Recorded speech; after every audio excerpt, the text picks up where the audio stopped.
അമ്മയ്ക്കും പെങ്ങൾക്കും തെറി പറയുക എന്നുള്ളതാണ് ഞങ്ങളുടെ ലക്നൗ ജയിലിന്റെ സ്പെഷ്യാലിറ്റി. ജയിലിൽ കിടക്കുന്ന തടവുകാരിൽ 100 മാർക്ക് ആർക്കെങ്കിലും കൊടുക്കാൻ കഴിയുമെങ്കിൽ അത് UAP തടവുകാർക്കാണ്. എന്തെങ്കിലും കാര്യമുണ്ടോ? 100 മാർക്ക് ഇട്ട് എന്തെങ്കിലും കാര്യമുണ്ടോ? ഇറങ്ങിക്കഴിഞ്ഞ ആളുകളെ തന്നെ, പ്രത്യേകിച്ച് UAP തടവുകാരല്ല, രാഷ്ട്രീയ തടവുകാരായിട്ടുള്ള ആളുകളെ തന്നെ കുറേയൊക്കെ നടന്ന് ശല്യം ചെയ്യുന്ന രീതിയിലാണ് സ്പെഷ്യൽ ബ്രാഞ്ച് ആണെങ്കിലും പോലീസ് ആണെങ്കിലും സംവിധാനങ്ങളൊക്കെ ആണെങ്കിലും. ഇവിടെ തന്നെ മോണിറ്റർ ചെയ്യാൻ വേണ്ടി നമ്മളൊരു പരിപാടി നടത്താന്ന് പറഞ്ഞിട്ട് അവിടെ സന്തോഷം എന്ന് പറഞ്ഞിട്ടുള്ള പോലീസുകാരെ മുന്നിലിരിക്കുന്നുണ്ട്. ആധുനിക ജയിൽ സംവിധാനത്തിനെ നമുക്ക് കണ്ടെടുക്കാനാകുന്നത് 1835 മുതലാണ്. 1835 TB മക്കാളെ മിനിറ്റ്സിലാണ് ആദ്യമായി ആധുനിക ജയിൽ സംവിധാനത്തെ പറ്റി, ഇന്ത്യയിലെ ജയിൽ സംവിധാനത്തെ പറ്റി പഠിക്കാനും അതിനാവശ്യമായ നിർദ്ദേശങ്ങൾ മുന്നോട്ട് വയ്ക്കാനും ഒരു കമ്മിറ്റി നിയോഗിക്കപ്പെടുന്നത്. ആ കമ്മിറ്റി 1838 അവരുടെ റിപ്പോർട്ട് സമർപ്പിച്ചു. ആ റിപ്പോർട്ട് പറയുന്നത് റിട്രിബ്യൂട്ടീവ് പണിഷ്മെന്റ് സംവിധാനത്തെ പറ്റിയായിരുന്നു. അതായത് ശിക്ഷാപരമായിട്ടുള്ള ഒരു ജയിൽ സംവിധാനത്തെ കുറിച്ചായിരുന്നു ആ റിപ്പോർട്ട് മുന്നോട്ട് വെച്ച പ്രധാന നിർദ്ദേശം. അതായത് ഇന്ത്യൻ ജയിലുകളിൽ കഴിയുന്ന യാതൊരു മനുഷ്യനും യാതൊരു തരത്തിലുള്ള മനുഷ്യാവകാശ ആനുകൂല്യങ്ങളും അർഹിക്കുന്നില്ലെന്നും അവര് എല്ലാവരും തെറ്റുകാരാണെന്നും അതുകൊണ്ട് തന്നെ അവർക്ക് കൃത്യമായിട്ട് മാനുഷികമല്ലെങ്കിൽ പോലും അല്ലാതെ എല്ലാ തരത്തിലുള്ള ശിക്ഷാരീതികളും അർഹിക്കുന്നുണ്ട് എന്നുള്ളതായിരുന്നു അന്നത്തെ ആ കമ്മിറ്റിയുടെ റിപ്പോർട്ട്. അപ്പോ അത് തന്നെ പിന്നീട് പല കമ്മിറ്റികളും വന്നു. അതെല്ലാം ഈ പറയുന്ന റിട്രിബ്യൂട്ടീവ് പണിഷ്മെന്റ് സിസ്റ്റത്തെ തന്നെ പിന്നെയും മുന്നോട്ട് വെച്ചു. അതിനൊരു മാറ്റം ഉണ്ടാവുന്നത് 1919-20 ഒരു കമ്മിറ്റി റിപ്പോർട്ടിലൂടെയാണ്. അന്നാണ് ആദ്യമായി റിഫോർമേഷൻ ആൻഡ് റീഹാബിലിറ്റേഷൻ, അതായത് നവീകരണവും പുനരധിവാസവുമാണ് നമ്മുടെ ജയിൽ സംവിധാനത്തിന്റെ ലക്ഷ്യമാക്കേണ്ടത് എന്നുള്ളൊരു ആശയം മുന്നോട്ട് വയ്ക്കുന്നത്. അവിടുന്ന് തുടങ്ങി പിന്നെ സ്വാതന്ത്ര്യാനന്തര ഇന്ത്യയിൽ പക്വാസ കമ്മിറ്റി മുതൽ മുല്ല കമ്മിറ്റിയും കൃഷ്ണയ്യർ കമ്മിറ്റിയും ഉൾപ്പെടെ നിരവധി കമ്മീഷനുകൾ രംഗത്ത് വന്നു. ഇവരെല്ലാം ഊന്നൽ നൽകിയത് റിഫോർമേഷൻ എന്നുള്ള ഒരൊറ്റ അടിസ്ഥാന ഘടനയിൽ തന്നെയായിരുന്നു. അതാവണം ജയിൽ സംവിധാനം. എന്താണ് ജയിൽ സംവിധാനത്തിലൂടെ ഉദ്ദേശിക്കുന്നത് എന്നത് റിഫോർമേഷനും റീഹാബിലിറ്റേഷനും. ഏതൊരു തടവുകാരനും അല്ലെങ്കിൽ കുറ്റം ആരോപിക്കപ്പെട്ട് ജയിലിൽ നിന്ന ആൾക്കും അയാളൊരു നവീകരണ പ്രവർത്തനത്തോടെ പുറത്തെത്തണമെന്നും അയാൾക്ക് പുനരധിവാസം ഉറപ്പാക്കണമെന്നുമായിരുന്നു ഈ കമ്മീഷനുകളെല്ലാം ഊന്നൽ നൽകിയ പ്രധാന ഫാക്ടർ എന്ന് പറയുന്നത്. പക്ഷേ നമ്മൾ ഇന്നിപ്പോ ഈ ചർച്ചയിലേക്ക് കടക്കുമ്പോൾ അതൊന്നും പേപ്പറുകളിൽ മാത്രം നിലനിൽക്കുകയും ഈ പ്രായോഗികതയിൽ അല്ലെങ്കിൽ പ്രാക്ടിക്കാലിറ്റിയിൽ അതൊന്നും കൃത്യമായി നടപ്പാക്കപ്പെട്ടിട്ടില്ല എന്നുള്ളത് കൊണ്ട് മാത്രമാണ് നമ്മൾ ഇന്ന് ജയിലുകളിലെ മനുഷ്യാവകാശ ലംഘനങ്ങളും ആവശ്യമായ പരിഷ്കരണത്തെ പറ്റി വീണ്ടും ചർച്ച ചെയ്യേണ്ടി വരുന്നത്. അപ്പൊ എനിക്ക് ഇതിന്റെ തുടക്കത്തിൽ തന്നെ 3 പേരുടെ കോമൺ ചോദ്യം ചോദിച്ചുകൊണ്ട് തുടങ്ങാമെന്നാണ് ഞാൻ വിചാരിക്കുന്നത്. അതായത് ഇന്ത്യൻ ജയിലുകളിൽ ഈ പറയുന്ന അന്ന് റിട്രിബ്യൂട്ടീവ് പണിഷ്മെന്റ് സിസ്റ്റം 1838 അവർ ശുപാർശ ചെയ്യുമ്പോൾ അന്ന് ഈ കൊളോണിയൽ ഭരണകൂടം ഇന്ത്യയിലെ സ്വാതന്ത്ര്യ സമര പോരാളികൾക്കും വിപ്ലവകാരികളെയും അടിച്ചമർത്തുക എന്ന ഒരൊറ്റ ലക്ഷ്യത്തിന് മേലായിരുന്നു ഈ പറയുന്ന റിട്രിബ്യൂട്ടീവ് സംവിധാനം അവർ നടപ്പാക്കണമെന്ന് പറഞ്ഞത്. പക്ഷേ സ്വാതന്ത്ര്യാനന്തരം നമ്മൾ ഇത്ര 75 വർഷങ്ങൾ പിന്നിടുന്നു. ഈ പിന്നിടുമ്പോഴും സ്വന്തം പൗരന്മാർക്കെതിരെ വീണ്ടും ഈ റിഫോർമേഷൻ എല്ലാ പേപ്പറുകളിൽ ഉണ്ടെങ്കിൽ പോലും അതെല്ലാം മാറ്റിവെച്ചുകൊണ്ട് റിട്രിബ്യൂട്ടീവ് പണിഷ്മെന്റിലേക്ക്, അതായത് റിഫോർമേഷൻ വേണമെന്ന് കമ്മിറ്റികളും സുപ്രീം കോടതി വിധികളും പറയുമ്പോൾ ഭരണകൂടം അതിനെല്ലാം മാറ്റി നിർത്തിക്കൊണ്ടൊരു റിട്രിബ്യൂട്ടീവ് പണിഷ്മെന്റിലേക്കുള്ളൊരു തിരിഞ്ഞു നടത്തം നമ്മുടെ രാജ്യത്ത് നടക്കുന്നുണ്ടോ എന്നാണ് ഈ ജയിൽ ഇത്രയും വർഷങ്ങളോളം ജയിലുകൾ കഴിഞ്ഞവരാണ് 3 പേരും. അപ്പോ നിങ്ങളുടെ അനുഭവത്തിൽ നിന്ന് എന്താണ് തോന്നിയിട്ടുള്ളത്? കാവൽ. ഹായ് ഫ്രണ്ട്സ്, ഞാനും ഇപ്പോൾ ഈ വിഷയത്തിൽ മറുപടി പറയുമ്പോൾ ഞാനും എൻ്റെ പാനലിലുള്ള മറ്റു 2 പേരും വളരെ വ്യത്യസ്തമായിട്ടായിരിക്കും സംസാരിക്കുക. കാരണം ഞാൻ കേരളത്തിലെ ജയിലിലല്ല കിടന്നിട്ടുള്ളത്, പ്രത്യേകിച്ച് UP ജയിലിലാണ്. അപ്പോൾ ഞാൻ പറയുന്നത് നിങ്ങൾക്ക് വളരെ എന്താ പറയുക അറഗൻ്റായിട്ടോ അല്ലെങ്കിൽ വളരെ വളരെ വ്യത്യസ്തമായിട്ട് തോന്നും നിങ്ങൾക്ക്. അവർ പറയുമ്പോൾ അത് വേറൊരു എന്താ പറയുക പ്രബുദ്ധ കേരളത്തിലെ ജയിലിൽ കിടന്ന ആളുകളാണ് എന്നുള്ള ഒരു രീതിയിൽ. അപ്പോൾ ഞാനും ഇവരും പറയുന്നത് വളരെ വ്യത്യസ്തമായിരിക്കും. അത് നിങ്ങൾ സഹിക്കുക എന്നാൽ അല്ലെങ്കിൽ അതിന് പാനിലേക്ക് വിളിക്കാതിരിക്കുകയായിരിക്കും നല്ലത്. അപ്പോൾ ഞാൻ വരുന്ന ഒരു ജയിൽ എന്ന് പറയുന്നത്, ഞാൻ 2 ജയിലിലാണ് കിടന്നിട്ടുള്ളത്. ഒന്ന് മധുര ജയിൽ, നമ്മുടെ കൃഷ്ണൻ ജനിച്ച ജയിലിൽ. മറ്റൊന്ന് UP തലസ്ഥാനമായ ലക്നൌവിലെ ജയിൽ പുള്ളികൾ ജയിൽ മേത്സിന്റെ ഭാഷയിൽ പറഞ്ഞാൽ കാലാപാനി എന്ന് പറയുന്ന ലക്നൌവിലെ ഏറ്റവും വളരെ വലിയ എന്നാൽ ഏറ്റവും സ്വാതന്ത്ര്യം ഇല്ലാത്ത ഒരു ജയിലായിരുന്നു അവിടെ എനിക്ക് ഞാൻ പറഞ്ഞല്ലോ, ഒരു ജയിൽ എന്ന് പറയുമ്പോൾ ഇപ്പോൾ പറഞ്ഞു റീഹാബിലിറ്റേഷനോ അല്ലെങ്കിൽ ഒരു തിരുത്തലോ ഒന്നും നടക്കാത്തൊരു ജയിലാണ് ലക്നൗ ജയിൽ. ലക്നൗ ജയിലിലേക്ക് ഞാൻ ആദ്യം കാലെടുത്ത് വെച്ച് കിടക്കുമ്പോൾ എന്നോട് അവിടുന്ന് ഒരു ആൾ പറഞ്ഞത്, അവിടുത്തെ നമ്മളിവിടെ പറയല് എന്താണ് നിങ്ങൾ പറയാം അല്ല ഇവിടെ അവിടുത്തെ ഒരു ഓഫീസ്, പ്രിസൺ ഓഫീസർ എന്ന് പറയാം, നമുക്ക് മലയാളം ഇംഗ്ലീഷിലേക്ക് പറയാം. ഞങ്ങൾ പറയല് നമ്പർദാർ അല്ലെങ്കിൽ അങ്ങനത്തെ കുറേ ഭാഷാ വ്യത്യാസങ്ങളുണ്ടാവും ഞാൻ സംസാരിക്കുമ്പോൾ. അപ്പോൾ നമുക്ക് കോമൺ ആയിട്ടുള്ള വാക്കുകൾ ഉപയോഗിക്കും. പ്രിസൺ ഓഫീസർ പറഞ്ഞത് ഭയ്യ ആപ്പ് കാലാപാനിമേ പहुंच गया എന്നാണ്. നിങ്ങൾ എന്തുകൊണ്ടാണ് ഇവിടെ വന്നത്, നിങ്ങൾ കാലാപാനിയിലാണല്ലോ എത്തിപ്പെട്ടത് എന്നാണ്. ഫസ്റ്റ് ഒരു ഡിസംബർ 22, 2021 ഡിസംബർ മാസത്തിലാണ് ഞാൻ ഏകദേശം രാത്രി ഒരു 9 മണിക്കാണ് ലക്നൗ ജയിലിലേക്ക് എത്തുന്നത്. മധുര ജയിലിലെ 14 മാസത്തെ ജയിൽവാസത്തിന് ശേഷം ലക്നൗ ജയിലിലേക്ക് എത്തുമ്പോൾ ഞാൻ ആദ്യമായിട്ട് ഒരു മനുഷ്യനിൽ നിന്ന് കേൾക്കുന്ന വാക്ക് കാലാപാനി എന്നാണ്. ആ വാക്ക് എനിക്ക് പരിചയമുണ്ട്, നമ്മൾ സിനിമയൊക്കെ കണ്ടുകൊണ്ട് ആ വാക്ക് പരിചയമുണ്ട് എന്ന് വെക്കാം. അപ്പോൾ അത്രയും ഒരു ഭീകരമായ ജയിലായിരുന്നു ആ ജയില്. അവിടെ ചെല്ലുമ്പോൾ തന്നെ നമ്മുടെ കയ്യിലുണ്ടായിരുന്ന പുസ്തകം, പേന, ബ്ലാങ്കറ്റ്, തണുപ്പാണല്ലോ. അത് ഞാൻ പറഞ്ഞ കേരളവും ഞാൻ UP തമ്മിലൊരു പ്രശ്നം എൻ്റെ സംസാരത്തിലുണ്ടാവും, അത് നിങ്ങൾ സഹിക്കാന്ന് പറയാറ്. കൊടും തണുപ്പാണ്, ഡിസംബർ മാസമാണ്. നിങ്ങളുടെ കയ്യിലുണ്ടായിരുന്ന ബ്ലാങ്കറ്റ് വരെ അവിടെ വാങ്ങി വെച്ചു. കാരണം പറഞ്ഞാൽ ബ്ലാങ്കറ്റിന് ഡബിൾ ലെയർ ബ്ലാങ്കറ്റാണ് നിങ്ങൾ കൊണ്ടുവന്നിട്ടുള്ളത്. അതുകൊണ്ട് ബ്ലാങ്കറ്റ് ഇന്ന് ബ്ലാങ്കറ്റ് ഇല്ലാതെ കിടന്നുകൂടുക. ഡിസംബർ 21 എന്ന് പറഞ്ഞാൽ കൊടും തണുപ്പാണ്. ഡിസംബർ, ജനുവരി, ഫെബ്രുവരി 10, 15 വരെ ലക്നൗവിൽ കൊടും തണുപ്പാണ്. നമ്മൾ ആ തണുപ്പ് പലരും അനുഭവിച്ചിട്ടുണ്ടാവും, UP-യിലൊക്കെ പോയവർക്ക് അനുഭവിച്ചിട്ടുണ്ടാവും. അപ്പോൾ അതായിരുന്നു അവിടുത്തെ അവസ്ഥ. അവിടെ നിന്ന് വാങ്ങി വെച്ച ബുക്ക് എന്ന് പറഞ്ഞാൽ ഒരു ബുക്ക് ഖുർആനായിരുന്നു കേട്ടോ, ഒരു ബുക്ക് ഖുർആനായിരുന്നു. അവർക്കറിയാം ഇത് ഖുർആനാണെന്ന്. പിന്നെ ബ്ലാങ്കറ്റ്, എൻ്റെ കയ്യിലുണ്ടായിരുന്ന 1-2 പേന, ഇത് വാങ്ങി വെച്ചിട്ട് 6 മാസം കഴിഞ്ഞു ആ സാധനങ്ങൾ തിരിച്ചു കിട്ടാൻ. ലക്നൗ ജയിലിൻ്റെ ഒരു അവസ്ഥയാണ്. 6 മാസം കഴിഞ്ഞു. ഒരു 45 ദിവസം ഞാൻ ലക്നൗ ജയിലിൽ എത്തിയ വിവരം പുറംലോകം അറിയുന്നില്ല. ആ ഒരു രീതിയിലുള്ള ഒരു രീതിയായിരുന്നു അവിടെ ഉണ്ടായിരുന്നത്. കുറച്ചുകൂടി കാര്യങ്ങൾ പറഞ്ഞാൽ ഞാൻ മൈക്ക് കൈമാറും, പിന്നീട് സംസാരിക്കാം. പിന്നീട് സംഭവം എന്ന് പറയുന്നത് ഒരു ഒരു വിദ്യാലയം ഉണ്ട് അവിടെ, ഒരു സ്കൂൾ പോലെ ഒരു കെട്ടിടമുണ്ട്. ആ കെട്ടിടത്തിൽ UAPA തടവുകാർക്ക് അവിടെ പഠിക്കാൻ പറ്റില്ല. UAPA തടവുകാർക്ക്, നാഷണൽ സെക്യൂരിറ്റി ആക്ട് പ്രകാരമുള്ള തടവുകാർക്ക് പഠിക്കാൻ പറ്റില്ല. പിന്നെ ആർക്കാ പറ്റുക? നല്ല കൊലപാതകികളായിട്ടുള്ള പെണ്ണുകൾക്ക് മാത്രമേ അവിടെ പോകാൻ പറ്റുള്ളൂ. കാരണം നമുക്ക് പേനയില്ല, പേപ്പറില്ല. പേന കിട്ടിയാൽ പണിഷ്മെന്റ് ആണ്. നമ്മുടെ കയ്യിൽ നിന്ന് എങ്ങനെയെങ്കിലും നമ്മൾ ഈ നമ്പർദാർ എന്ന് പറയുന്ന, റൈറ്റർമാർ എന്ന് ഞങ്ങൾ പറയുന്ന പ്രിസൺ ഓഫീസർമാരേക്ക് ഒരു 60 രൂപ കൊടുത്താൽ 5 രൂപയുടെ പേന കിട്ടും.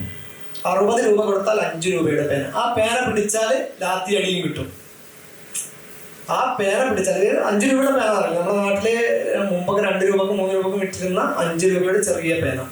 ആ പേന വാങ്ങണമെങ്കിൽ 60 രൂപ പ്രിസൺ ഓഫീസർക്ക് കൊടുക്കണം. അങ്ങനെ 5 രൂപയുടെ പേന കിട്ടി എന്തെങ്കിലുമൊക്കെ ഒന്ന് എഴുതി വെക്കണം എന്ന് കരുതിയാൽ അത് പിടിക്കപ്പെട്ടാൽ തലാശി എന്ന് പറയുന്ന പരിപാടി ഉണ്ട് അവിടെ. ഇതുപോലെ എത്ര ഒരു വലിയ ഹാളിൽ ഒരു 75 പേരുണ്ടാകും. ഇതാണ് ഒരാൾ. ഇതിൻ്റെ കുറച്ചുകൂടി ചെറുതായിരിക്കും വീതി. 70-75 പേര് എല്ലാ ദിവസവും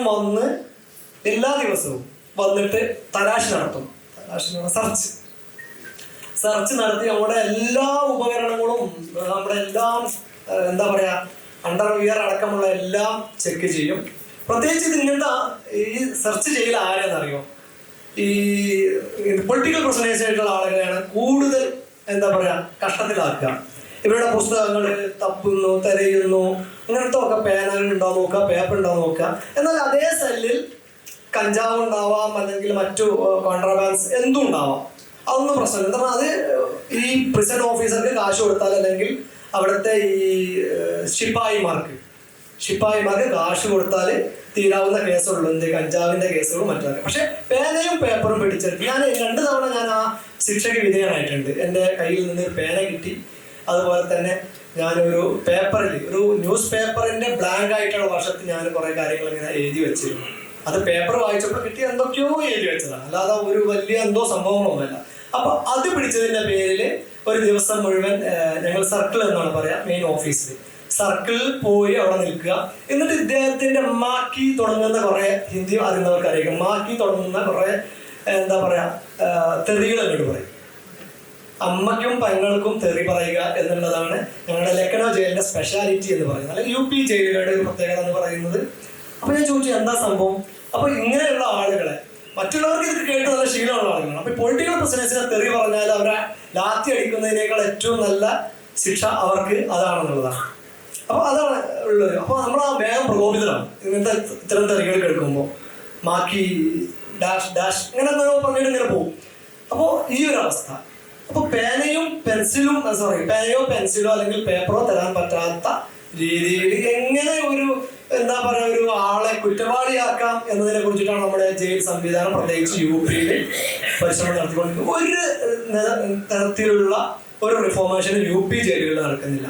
കാശ് കൊടുത്ത കുറച്ച് കാര്യങ്ങൾക്ക് ഇതുപോലെ ഇതുകൾ കിട്ടും. സിഗരറ്റ് കൊടുത്താലും കുറച്ച് എന്താ പറയാ സമാധാനം കിട്ടും ഇത്തരം രീതിയിൽ. അപ്പൊ ഒരു വലിയ സിഗരറ്റ് ഒക്കെ വലിക്കുന്ന ഒരാൾ എന്ന് പറഞ്ഞാൽ ആ ജയിലിലെ ഒരു എന്താ പറയാ കുറച്ചൊക്കെ അത്യാവശ്യം സാമ്പത്തികമൊക്കെ ഉള്ള ആളാണ് എന്നുള്ള രീതിയാണ്. അപ്പൊ പലപ്പോഴും ഞാൻ നമ്മൾ അവിടെ വലിച്ചിട്ട ആളുകളുടെ കൂടുണ്ടാവും, സിഗരറ്റിന്റെ കൂട്. അത് ഗോൾഡ് ഫ്ലാഗിനൊക്കെ വലിയ അത്യാവശ്യം വിലയുള്ള സിഗരറ്റിന്റെ കൂടൊക്കെ ആണെങ്കിൽ ആ പോക്കറ്റിൽ വെച്ച് നടന്നാല് ജസ്റ്റ് ഒരു തലാഷ് നടക്കുമ്പോൾ, സെർച്ച് നടക്കുമ്പോൾ, ബോഡി ചെക്കിങ് നടത്തുമ്പോൾ ഇത് കണ്ടാൽ അവർ വിട്ടുപോകും. അപ്പൊ അത്തരം രീതിയിലുള്ള ഒരു രീതിയാണ് UP ജയിലുകളുടെ ഒരു അവസ്ഥ എന്ന് പറയുന്നത്. മറ്റൊരു കാര്യം എന്ന് പറയുന്നത് ഇവിടെ ഒരിക്കലും ഈ ഭക്ഷണത്തിന്റെ കാര്യത്തിൽ ഒരു ഇതുണ്ടാവില്ല. ഒരു 5-6 ദിവസമൊക്കെ വെള്ളം ഉണ്ടാവില്ല, ബാത്റൂമിൽ പോകാൻ പറ്റാത്ത രീതിയിലുള്ള ഒരു രീതി. അപ്പോൾ റിഫോർമേഷൻ എന്താണെന്ന് പോലും അവർക്കറിയില്ല. ഒരു ദിവസം നമ്മുടെ കൂടെ ഉണ്ടായിരുന്ന സുഹൃത്തിനെ ജയിൽ മാനുവൽ ചോദിച്ചതിന്റെ പേരിൽ പണിഷ്മെന്റ് കിട്ടി. ജയിൽ മാനുവൽ പുറത്ത് നിന്ന് ജയിലിലേക്ക് കൊണ്ടുവരാൻ പാടില്ല. വീട്ടിൽ നിന്ന് ഇപ്പോൾ വൈഫോ അല്ലെങ്കിൽ വേണ്ടപ്പെട്ടവരോ ജയിലിലേക്ക് ഒരു ജയിൽ മാനുവൽ കൊടുത്തയക്കാന്ന് വിചാരിച്ചാൽ നമുക്ക് വായിക്കാൻ കൊടുത്തയക്കാന്ന് വിചാരിച്ചാൽ അത് നടക്കില്ല, അതവിടെ പിടിച്ചു വെക്കും. എന്നാൽ അവിടെയുള്ള ജയിൽ മാനുവൽ ആവശ്യപ്പെട്ടാൽ ശിക്ഷയായിരിക്കും. ഇതായിരുന്നു UPയുടെ ഒരു മൊത്തം. ഇനി നമുക്ക് മുന്നോട്ട് പോകുമ്പോൾ സംസാരിക്കാൻ നമുക്ക് തോന്നും. അപ്പോൾ കാപ്പൻ UPയിലെ കാര്യങ്ങളെല്ലാം പറഞ്ഞു. ജയിലിലെ എങ്ങനെയാണ് അവിടെ വിമത രാഷ്ട്രീയ ശബ്ദങ്ങളെ നേരിടുന്നത്, അല്ലെങ്കിൽ സംഘപരിവാറിന്റെ നേരിട്ടുള്ള ആഭ്യന്തര വകുപ്പിനുള്ള ജയിൽ സംവിധാനത്തിൽ എങ്ങനെയാണ് അവിടെ നേരിടുന്നത് എന്നുള്ളതിനെ പറ്റിയിട്ട് പറഞ്ഞു. അപ്പോൾ കാപ്പൻ പറഞ്ഞ പോലെ പ്രബുദ്ധ കേരളത്തിൽ എങ്ങനെയാണ് നിങ്ങളുടെ അനുഭവം?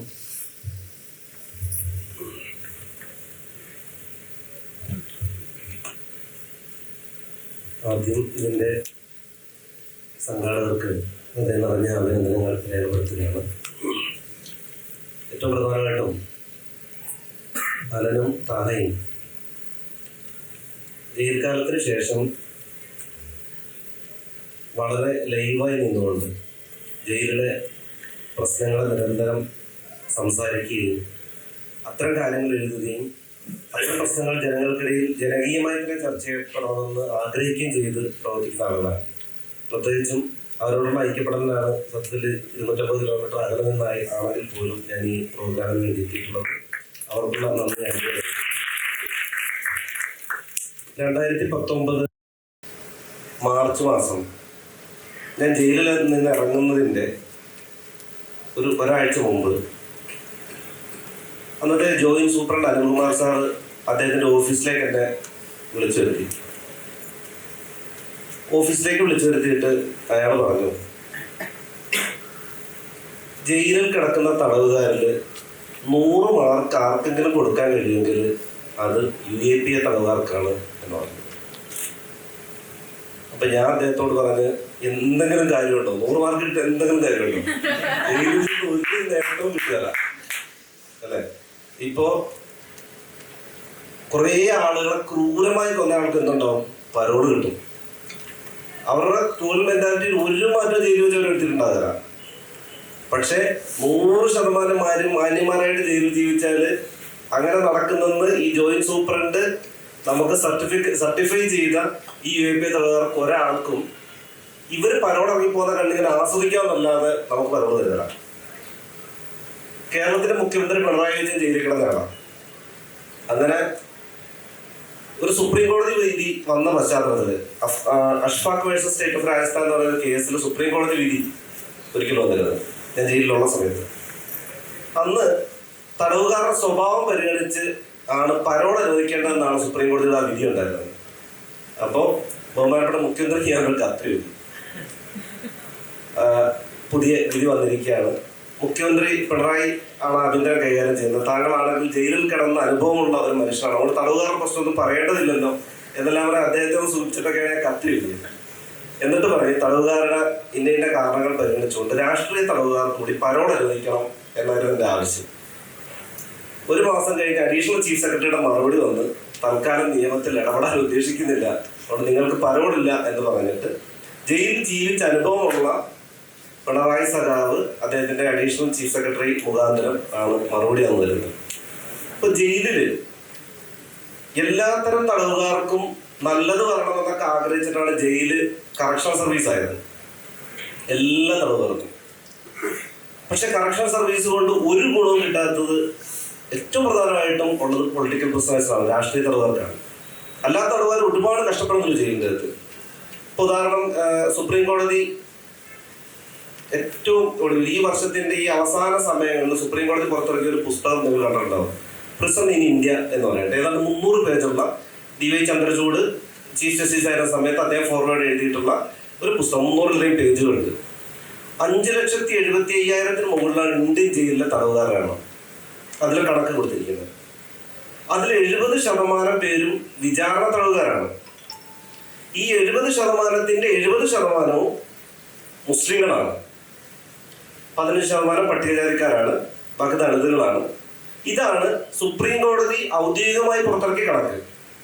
ഈ കണക്ക് പ്രകാരം ഒരു വർഷത്തിന് മുകളിൽ ജയിലിൽ കഴിയുന്ന വിചാരണ തടവുകാരുടെ അവസ്ഥ പറയുന്നുണ്ട്. അതിൽ 50% ആളുകളും വിചാരണ കാലയളവിൽ വെറുതെ അങ്ങനെ ജയിലിൽ ഒരു നടപടിയും മുന്നോട്ട് പോകാനാവാതെ ജയിലിൽ കഴിയുന്ന ആളാണ്. ജയിലിന്റെ അവസ്ഥയോ, ഇന്ത്യൻ ജയിലുകളുടെ അവസ്ഥ, UP ജയിലിന്റെ അവസ്ഥയല്ല, ഈ മറ്റ് ഇതര ഇന്ത്യൻ ജയിൽ, UP ജയിലിന്റെ അവസ്ഥ ഏതാണ്ട് 175% കപ്പാസിറ്റിയേക്കാൾ കൂടുതൽ കിടക്കുന്നതെന്നാണ് സുപ്രീം കോടതി പറയുന്നത്. കേരളം പോലെയുള്ള മറ്റിതര സംസ്ഥാനങ്ങളിൽ ഓൾ ഓവർ ഇന്ത്യ 131% അതിന്റെ കപ്പാസിറ്റിയുടെ മുകളിൽ ജനങ്ങൾ കഴിയുന്നത്. അപ്പോ മനസ്സിലാകുമല്ലോ, ഒരു കോൺസെൻട്രേഷൻ ക്യാമ്പിന്റെ അവസ്ഥയാണ് ജയിലിൽ. അത് രാഷ്ട്രീയ തടവുകാരാണെങ്കിലും അല്ലാത്ത തടവുകാരാണെങ്കിലും അവർ അനുഭവിക്കുന്നത് ഈ 131% അധിക ബാധ്യത, ജയിലിൽ കഴിയുന്ന മനുഷ്യന്മാരുടെ ബാധ്യതയാണ് അവർ അനുഭവിച്ചുകൊണ്ടിരിക്കുന്നത്. ഒന്ന്. മറ്റൊന്ന് പറയാനുള്ളത്, ജയിലില് ഞാൻ കിടക്കുന്ന കാലത്ത് 2015 മുതൽ 19 വരെയുള്ള കാലത്തിൽ ജയിലിൽ കഴിയുന്ന കാലത്ത് വിയൂർ സെൻട്രൽ ജയിലിലാണ് ഞാൻ ഉണ്ടായിരുന്നത്. വിയൂർ സെൻട്രൽ ജയിലിൽ A മുതൽ E2 വരെയാണ് ജയിലിൽ ബ്ലോക്കുകളുള്ളത്. ABCDEFG അങ്ങനെ പോയി E1 E2 അങ്ങനെ രണ്ട് ബ്ലോക്കാണ് അധികം. ഇതില് ഏതാണ്ട് 100 പേര് വീതമാണ് ബ്ലോക്കുകൾ, അധിക ബ്ലോക്കുകളിൽ ഉള്ളത്. ഏതാണ്ട് 700ഓളം തടവുകാരാണ് ജയിലിലുണ്ട്. ഈ 700ഓളം തടവുകാരില് വിയൂർ സെൻട്രൽ ജയിലിലെ ഒരു ബ്ലോക്ക്, ഏതാണ്ട് 100 പേര് താമസിക്കുന്ന ഒരു ബ്ലോക്ക് മുഴുവൻ മാനസിക രോഗികളാണ്. മാനസിക രോഗിയായിട്ടല്ല ആരും ജയിലിലേക്ക് എത്തുന്നത്. മെന്റലുള്ളവരെ ശിക്ഷിക്കാറില്ല സാധാരണ. മാനസിക രോഗിയായതുകൊണ്ടല്ല അവർ ജയിലിലെത്തിയത്. അവർ ജയിലിൽ എത്തിയതിനു ശേഷം വിയൂർ സെൻട്രൽ ജയിലിൽ മാത്രം ഒരു ബ്ലോക്ക് പൂർണ്ണമായിട്ടും മാനസിക രോഗികളെ പാർപ്പിക്കാനാണ് ഉപയോഗിക്കുന്നത്. ഞാൻ ജയിലിലെത്തിയ സമയത്ത് ആദ്യകാലത്ത് ഏതാണ്ട് 1-2 മാസം ജയിൽ ഹോസ്പിറ്റലിലാണ് ഞാൻ ജോലി ചെയ്തിരുന്നത്. തടവുകാരുടെ ജോലി ചെയ്യേണ്ടതും ജയിൽ ഹോസ്പിറ്റലായിരുന്നു എനിക്ക് ജോലി.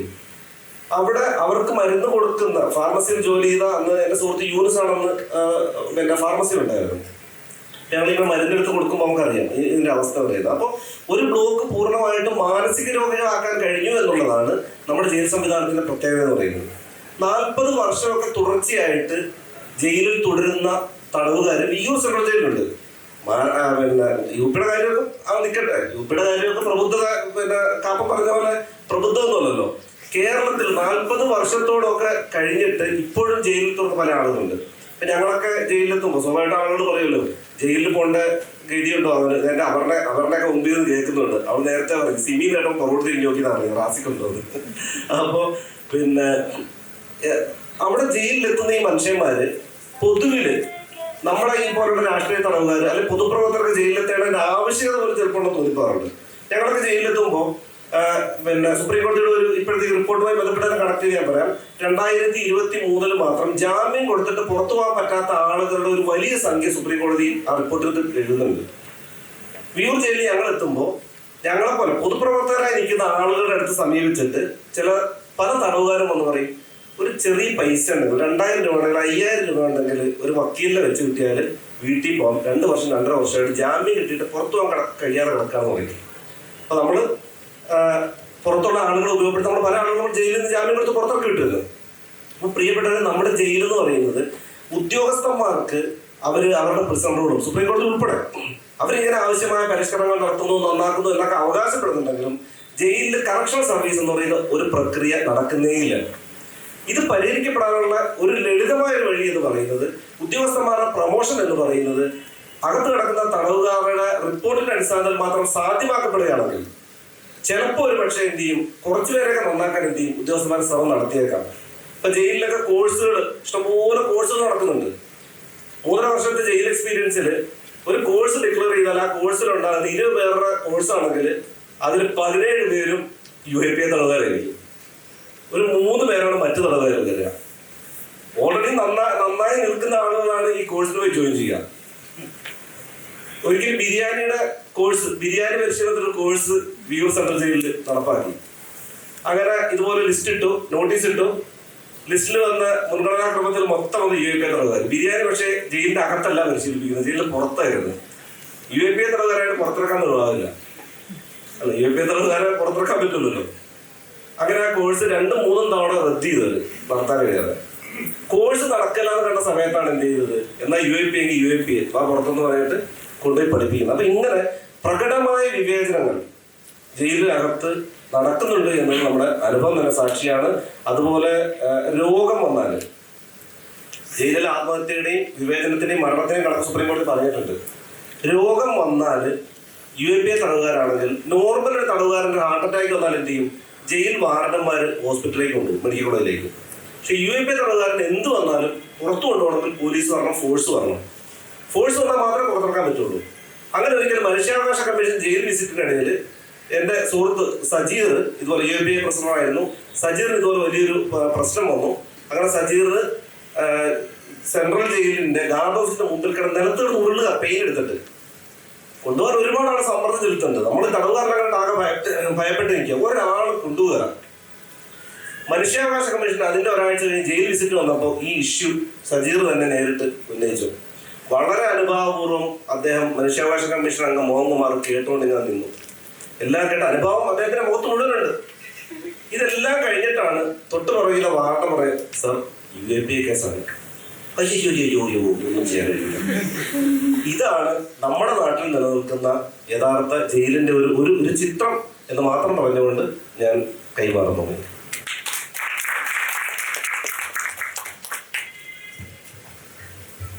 അനുഭവം പ്രബുദ്ധ കേരളത്തിന്റെ ഒരു അവസ്ഥ നമ്മുടെ അനുഭവം പറയാം. അതാ കുറച്ചും കൂടി നമ്മുടെ ജയിലിലേക്ക് എത്തിപ്പെടുന്ന ഒരു സമയത്ത് ആദ്യമായിട്ട് ജയിലിന്റെ എൻട്രൻസ് കയറുമ്പം തന്നെ നമ്മളൊരു അനുഭവം എന്ന് പറഞ്ഞിട്ടുണ്ട്, ഫുൾ വിവസ്ത്രനാക്കി ശരീരം മൊത്തം പരിശോധിക്കുക, നമ്മൾ ഫുൾ ഡിഗ്നിറ്റീനെ റദ്ദ് ചെയ്യുന്ന രീതിയിലാണ് നമ്മുടെ ജയിലിലേക്ക് ആദ്യമായിട്ട് കയറുന്നത്.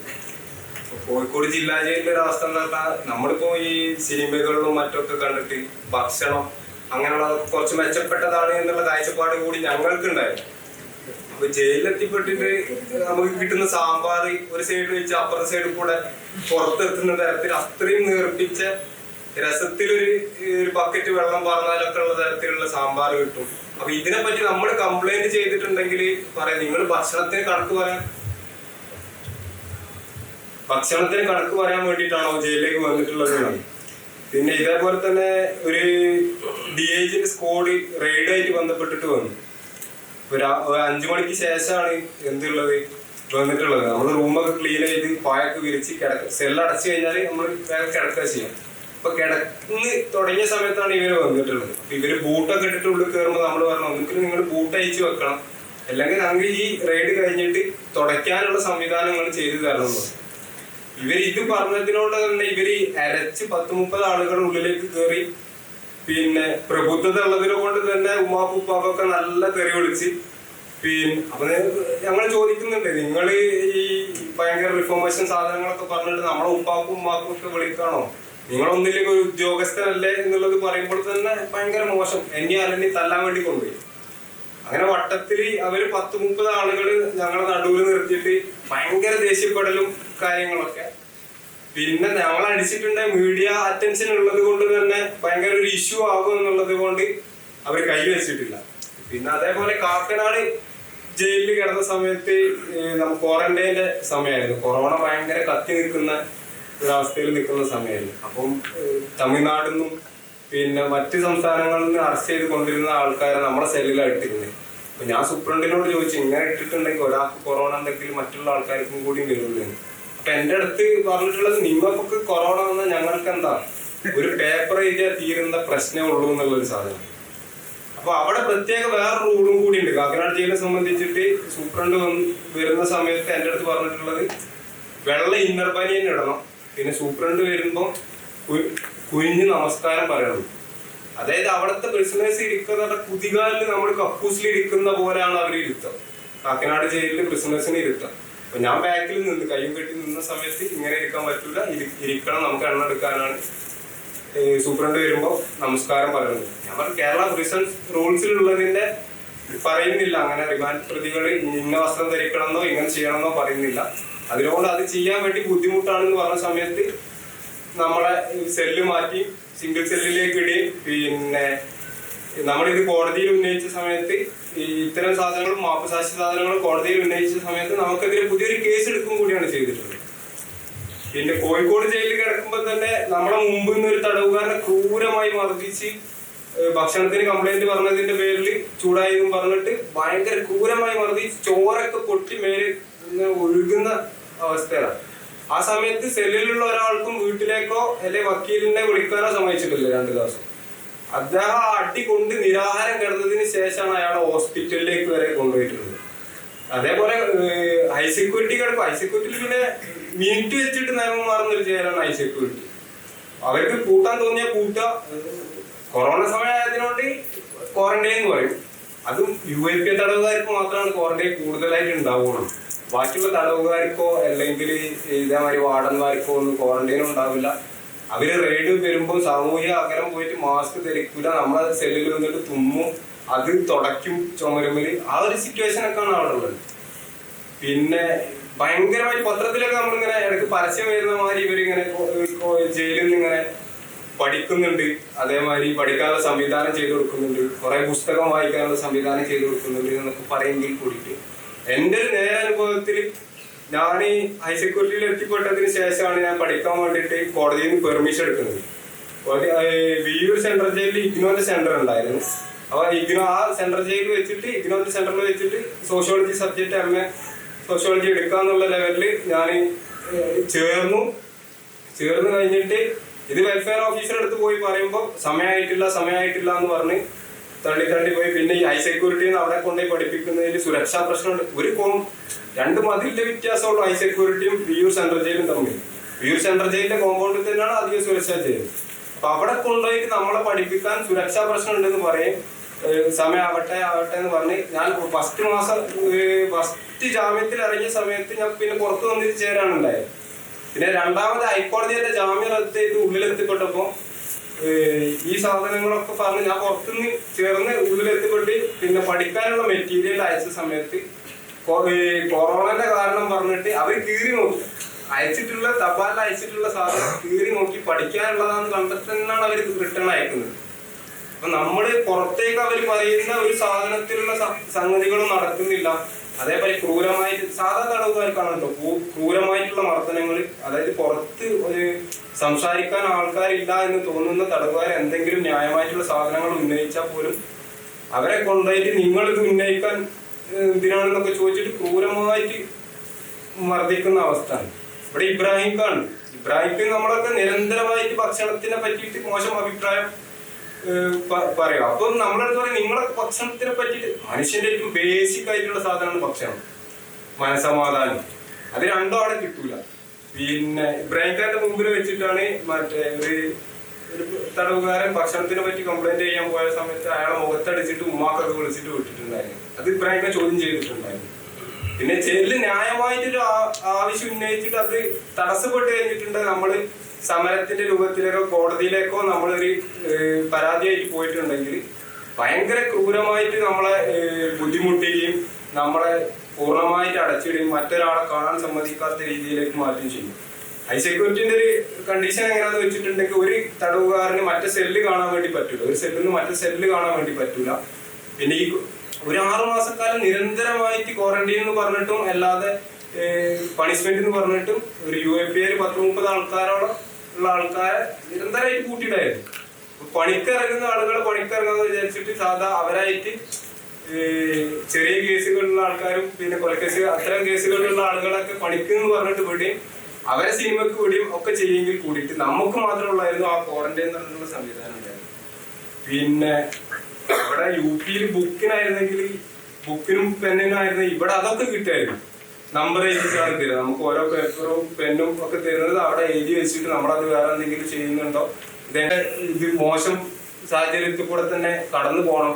അവരെന്ത് അടിച്ചമർത്തൽ നേരിട്ടിട്ടുണ്ടെങ്കിലും ഒരു സമൂഹത്തിന്റെയും കൂടി പ്രശ്നമാണല്ലോ ഒരാള് കുറ്റവാളി, സാമൂഹിക സാഹചര്യം കൂടിയാണ് ഒരാളെ കുറ്റവാളിയാക്കുന്നതെന്നാണ് ഞങ്ങൾ വിശ്വസിക്കുന്നത്. അപ്പോൾ അത്തരത്തിലുള്ള മനുഷ്യരെ മാറ്റി താമസിപ്പിച്ച് പരിഷ്കരിച്ച് സമൂഹത്തിലേക്ക് തന്നെ കൊണ്ടുവരാനുള്ള സംവിധാനമായിട്ട് പുതിയ കാലത്ത് ജയിൽ മാറിക്കൊണ്ടിരിക്കുന്നത്. അപ്പൊ അത്തരത്തിലുള്ള ഒരു സംവിധാനങ്ങളും കേരളത്തിലെ ജയിലുകളിൽ നടക്കുന്നില്ല എന്ന് മാത്രമല്ല, ഇറങ്ങിക്കഴിഞ്ഞ ആളുകളെ തന്നെ പ്രത്യേകിച്ച് UAP തടവുകാരല്ല രാഷ്ട്രീയ തടവുകാരായിട്ടുള്ള ആളുകളെ തന്നെ പുറകെ നടന്ന് ശല്യം ചെയ്യുന്ന രീതിയിലാണ് സ്പെഷ്യൽ ബ്രാഞ്ച് ആണെങ്കിലും പോലീസ് ആണെങ്കിലും സംവിധാനങ്ങളൊക്കെ ആണെങ്കിലും. ഇവിടെ തന്നെ മോണിറ്റർ ചെയ്യാൻ വേണ്ടി നമ്മളൊരു പരിപാടി നടത്താന്ന് പറഞ്ഞിട്ട് അവിടെ സന്തോഷം എന്ന് പറഞ്ഞിട്ടുള്ള പോലീസുകാരെ വന്നിട്ടിരിക്കുന്നുണ്ട്. റിപ്പോർട്ട് ഈ പറയുന്നത് വരെ വാട്സപ്പിൽ ചിലപ്പോൾ വോയിസ് ആയിട്ട് വിടുന്നുണ്ടാവും. അപ്പൊ നമ്മളിത് അവരെ പണി കൂടി കുറയ്ക്കാണ്.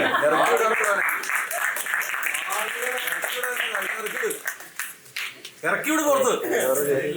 ആ ജോലി ചെയ്യുന്നതിനകത്തല്ല ജോലി ചെയ്യുന്നത്. അത് മര്യാദയല്ല. അല്ല അവരും കൂടി പരിഷ്കരിക്കപ്പെടാൻ നടക്കില്ല. അത് നടക്കില്ല. അല്ല അവരവരുടെ ഡ്യൂട്ടി ചെയ്യണോ നമുക്ക് പ്രശ്നം ഉണ്ടാക്കുന്നില്ലല്ലോ. നമ്മള് വേറെ ഇടൻ അജണ്ട ആയിട്ടൊന്നും ചെയ്യുന്നില്ല. അപ്പൊ അവിടെ ഒരു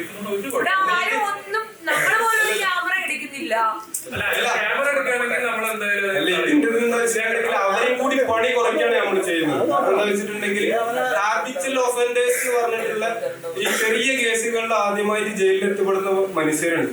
ഒരു തരത്തിലും അവരെ നന്നാക്കാനുള്ള ഒരു പണി എടുക്കാത്തത് കൊണ്ട് ചെറിയ പെറ്റി കേസുകളിലും സാധനങ്ങളിലൊക്കെ എത്തി പോക്കറ്റടി, മാലപ്പറി, കഞ്ചാവ് വിൽപ്പന എന്നൊക്കെ പറഞ്ഞിട്ട് അവര് അങ്ങനെ പിന്നെ സ്ഥിരമായിട്ട് ജയിലിൽ കയറി ആ ഒരു ജീവിത സാധനത്തിനോട് ഇതിലായി പോകുന്ന മനുഷ്യന്മാരുണ്ട്.